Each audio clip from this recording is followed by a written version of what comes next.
The French leader warned Britain on Thursday that the post-Brexit deal it agreed with the European Union last December was not renegotiable. He said, "Nothing is renegotiable, everything must be applied." But Mr. Macron's latest swipe at Britain was met by the stern response of Foreign Minister Dominic Raab, who hit back warning the integrity of the UK is what is far from negotiable.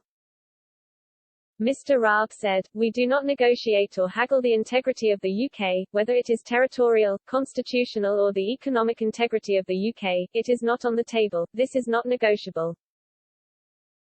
The response prompted Generation Frexit leader Charles-Henri Gallois to mock President Macron on Twitter. He said, "Emmanuel Macron is not used to this and does not understand.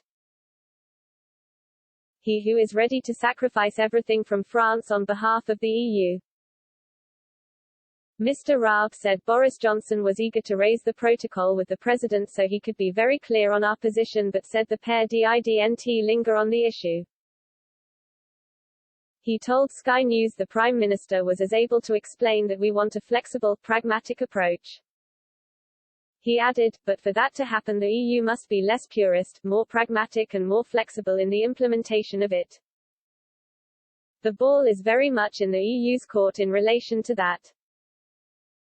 The bottom line for us is that the threat, the risk, to the Good Friday Agreement comes from the approach the EU has taken, a particularly purist approach." The Prime Minister suggested the European Union is taking an excessively burdensome approach to post-Brexit trading arrangements for Northern Ireland. Mr. Johnson, who signed the Brexit divorce deal which included the Northern Ireland Protocol, insisted he was not trying to back out of the agreement.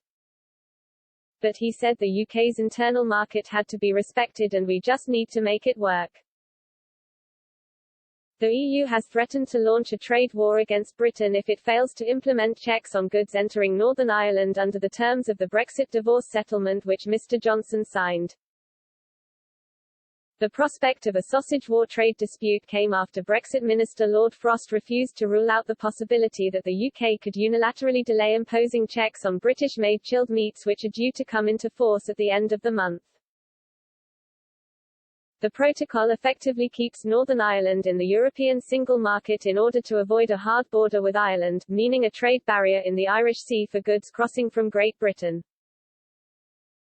The Prime Minister told the BBC, "You will understand that there are ways of enforcing the protocol, ways of making it work, that may be excessively burdensome. I just give you one statistic, 20% of the checks conducted across the whole of the perimeter of the EU are now done in Northern Ireland, 3 times as many as happen in Rotterdam." At a press conference ahead of the G7 summit, European Commission President Ursula von der Leyen insisted the protocol is the only solution to prevent a hard border with the Republic and must be implemented in full. She said, "We have shown flexibility, we will show flexibility, but the protocol and the Brexit withdrawal agreement have to be implemented completely."